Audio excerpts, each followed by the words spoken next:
Alors, on va pouvoir passer à la dernière étape de notre application, c'est-à-dire la création de listes adapteurs interactifs qui va permettre d'afficher la liste en fait de tous les profils enregistrés dans la base de données distante. Alors, je vous dis tout de suite, il y en a pour au moins 3 vidéos pour arriver à faire cette partie-là, qui est la plus intéressante et en même temps la plus complexe. Donc on en a pour un petit peu de temps quand même dessus.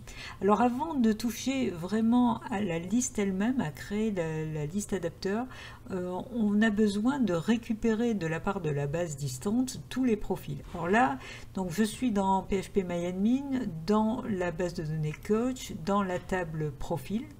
Et bon, j'en ai 2, il vous en faut au moins 2 hein, pour que vous puissiez tester la suite. Donc faites en sorte d'avoir au moins 2 lignes ici. Et à partir de là, on va déjà modifier le code de PHP. Donc dans le dossier 3W de WAMP, hein, le sous-dossier coach, vous avez vos 2 fichiers, vous ouvrez le serveur coach PHP. Et dans serveur coach PHP, pour le moment, on a une partie qui récupère, qui permet de récupérer le dernier, qui ne nous servira plus d'ailleurs, puisque on va tous les récupérer à partir de maintenant. On avait une partie qui s'occupait de faire l'enregistrement d'une information, d'un profil qui venait donc de l'application Android. Eh bien, ce qui nous intéresse maintenant, c'est de faire la partie tous. Donc, je vais récupérer ce else if là et je vais modifier. Je vais l'ajouter donc à la suite, donc voilà ici, et cette fois-ci je vais demander de récupérer tous les enregistrements, donc je mets tous, et vu que le code va être quasiment le même que dernier, à part qu'on va boucler sur la récupération des enregistrements, je prends ce try catch, je le mets ici et là je vais faire les modifications nécessaires. Donc le message que je vais retourner à l'application Android, c'est tous et pas dernier. J'ai bien une connexion à la base de données en PDO, c'est bien select étoile from profile order by date mesure dex, ça c'est parfait, on exécute. Par contre, on va récupérer tous les profils, donc récupération de tous les profils. Du coup, c'est pas un if, mais c'est une boucle, donc ça va être un while. C'est bien un while tant qu'on récupère dans $line une information, à part que là, l'impression ne va pas se faire dans la boucle, mais va se faire après la boucle, et ce ne sera pas tout à fait ça qu'on va imprimer, mais je fais quand même un copier-coller du print et on verra ce qu'il faut modifier dedans. Et là, dans la boucle, eh bien, en fait, on va stocker les différentes lignes. Donc, autant les stocker dans un tableau, puisque JSON sait traduire un tableau au format JSON. Donc, dans le tableau $résultat, donc pour qu'il repère que c'est un tableau, je mets des crochets, je lui affecte la variable $ligne. Voilà. Et donc après, ce n'est pas $ligne que j'encode en JSON, mais c'est $résultat.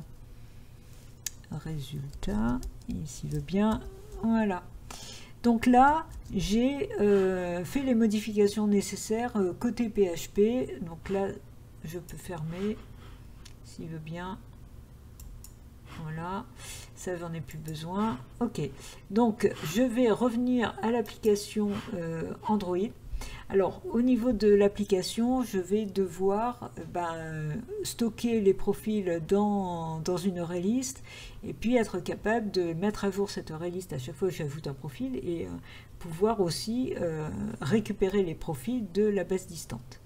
Donc, dans Control, j'ai déjà besoin effectivement d'une array-list de profils. Donc, je vais rajouter en privé une array-list d'objets de type profil et je vais l'appeler les profils et je vais tout de suite la créer en faisant new array-list de profil. Voilà. Alors, je vais avoir besoin d'un getter et d'un setter sur les profils hein, pour pouvoir récupérer les informations du profil, mais aussi mettre à jour, enfin remplir cette liste.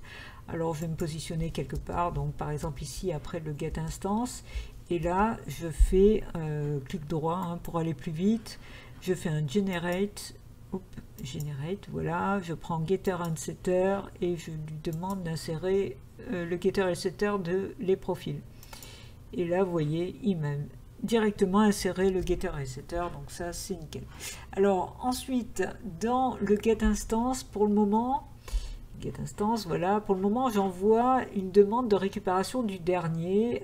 Ça ne me servira plus, mais je vais juste mettre en commentaire cette ligne, donc je vais la copier d'abord. Voilà, et je mets en commentaire, parce que je préfère garder la trace de tout ce que je fais, et là, au lieu de demander de récupérer que le dernier, je vais lui demander de récupérer tous les profils.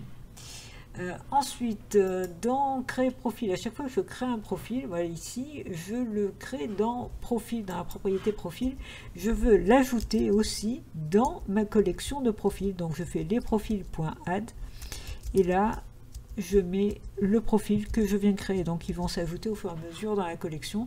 Ça sera important parce que du coup la liste adapteur va se remplir au fur et à mesure que je saisis de nouveaux profils, et pas uniquement avec les profils qui ont été enregistrés dans la base distante, qui ne sont récupérés qu'une fois en début d'application. Ensuite, le getIMG et le getMessage, pour le moment, ils retournent que le getIMG et getMessage du profil mémorisé. Moi, je veux qu'il retourne le dernier profil enregistré. Donc là, je vais tout simplement mettre en commentaire cette ligne et à la place, donc je vais faire un return. Alors, je vais dans les profils. Et je fais un get, mais attention, c'est le dernier, donc je prends les profils, l'indice du dernier, il se trouve dans size-1. Donc je fais size-1, puisque ça démarre à 0, et là je peux faire un get img. Parfait, et je vais faire exactement la même chose ici, donc je mets en commentaire cette ligne-là, et je vais faire un copier-coller, ça ira plus vite. Donc c'est la même ligne, excepté que évidemment à la fin c'est pas getIMG mais c'est getMessage.getMessage. Voilà, parfait. Donc là j'en ai fini pour le moment avec la classe contrôle. Donc je vais dans accès distant. Et dans accès distant, là, vous voyez que pour le moment, je récupère, ce sont les retours au niveau de process finish, les retours du serveur. Donc, soit le serveur renvoie le message en règle, mais là, il ne se passe rien puisque c'était juste un enregistrement d'un profil dans la base distante. Soit il envoie le message dernier qui ne nous servira pas, mais bon, pour le moment, on va le garder. Soit le message erreur, et maintenant, il va effectivement envoyer le message tous. Donc, je vais prendre ce if. J'arrive, voilà, donc je vais prendre juste le log et je vais rajouter ici donc ce nouveau if. Alors attention, il faut que je mette quand même une accolade fermante. J'espère qu'il va arranger les choses bien comme il faut, et je rajoute le else et l'accolade ouvrante. Voilà, donc là c'est pas dernier mais c'est tous, et je vais afficher tous. Alors pour le moment je ne fais rien d'autre. On va tout de suite tester, parce que ce que j'aimerais vous montrer c'est qu'est-ce que je reçois quand je fais tous, sachant que dans ma base de données distante il y a 2 lignes. Alors il y a quelque chose qui ne me plaît pas. J'ai dû oublier des accolades peut-être. Oui, là, vous voyez, il y a de toute évidence un problème de décalage.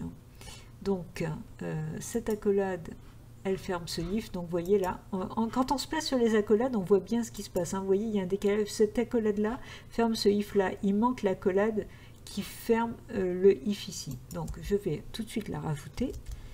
Voilà.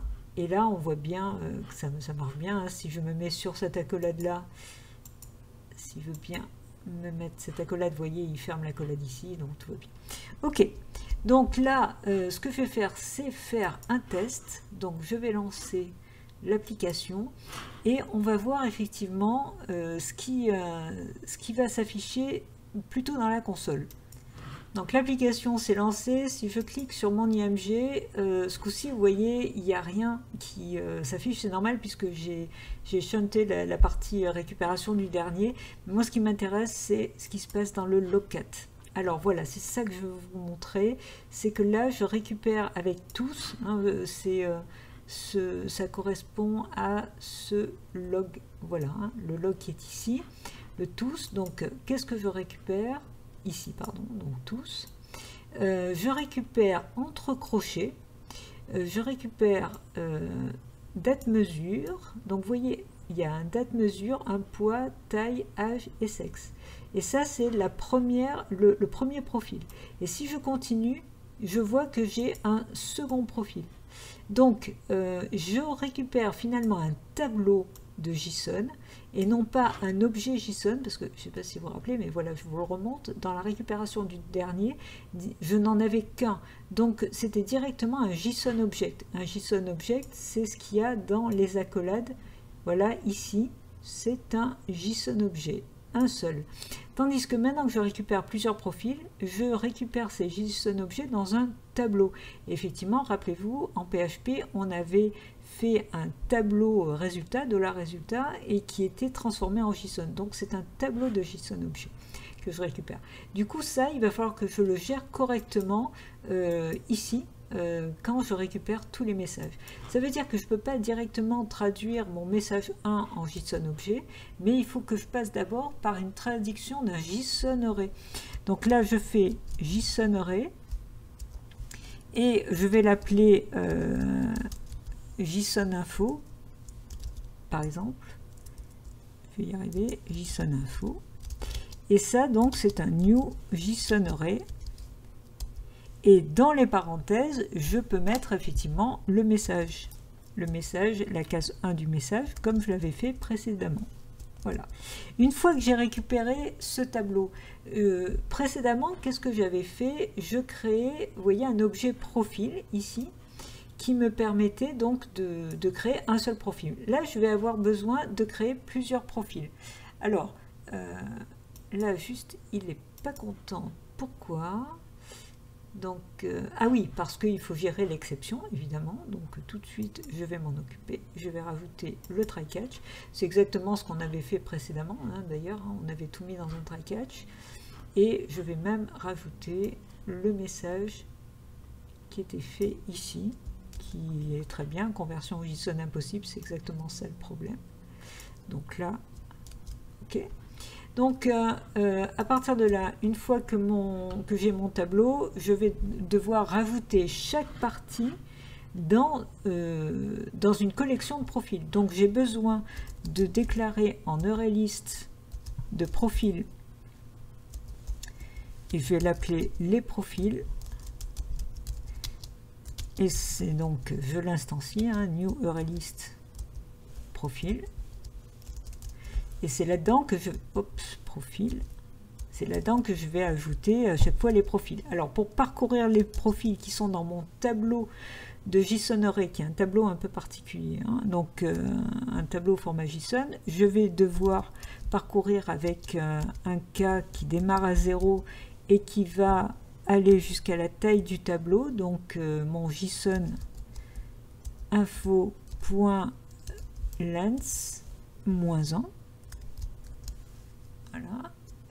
Non, j'ai mis strictement inférieur, donc je peux mettre juste JSON.length. Et puis, à chaque tour de boucle, j'incrémente mon cas. OK.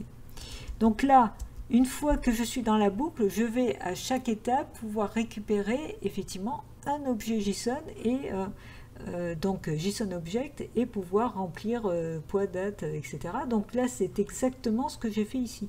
Du coup, je vais récupérer ces lignes-là, qui sont exactement les mêmes. Donc là, je prends tout ça, je vais le mettre dans mon for. Voilà.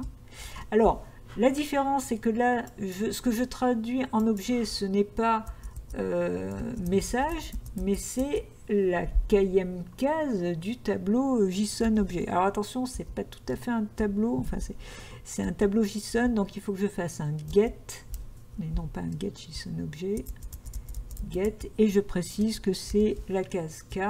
Alors il n'est pas content parce que c'est une histoire de conversion, donc vous faites un toString derrière, il est content, ou vous rajoutez guillemets, guillemets plus devant, c'est pareil. En tout cas, l'idée c'est qu'il soit en toString. Et là, à partir de là, je peux tranquillement récupérer pointeuil hsex comme j'ai fait précédemment. L'histoire de la conversion de la date, je le refais ici. Et puis, donc là, j'ai pas besoin de ce logd, donc je l'enlève. Voilà. Donc, une fois que j'ai fait ça, j'ai récupéré un objet de type... enfin, j'ai récupéré toutes les parties, hein, pointeuil hsex, et là, je vais pouvoir créer mon objet profil. Donc, je reprends aussi cette ligne-là, que j'aurais dû prendre directement tout à l'heure. Donc, je crée mon objet profil. Et par contre, mon objet profil, je vais l'ajouter dans les profils. Donc, les profils.add, et je mets profil. Voilà. Donc, là, c'est bon. Une fois que j'ai terminé la boucle, donc après la boucle, une fois que j'ai rempli complètement les profils, je vais pouvoir appeler contrôle. Alors précédemment, rappelez-vous, on appelait contrôle et on faisait un set profil et on envoyait le profil qui avait été créé. Ben là, on va faire la même chose, mis à part que c'est set les profils et je lui envoie les profils qui viennent d'être créés précédemment. Et là, j'ai terminé pour cette partie-là. C'est-à-dire que maintenant, je sais que côté Android, dès le démarrage de l'application, je vais pouvoir récupérer tous les profils qui avaient été mémorisés. Et du coup, maintenant, il faut que je passe à l'étape où j'enregistre ces profils dans la liste adapteur, la liste que l'on va créer donc dans la vidéo suivante, évidemment, parce que là, ça va commencer à faire... C'est la partie la plus complexe. Donc, je vous dis à très bientôt et surtout, pensez à coder.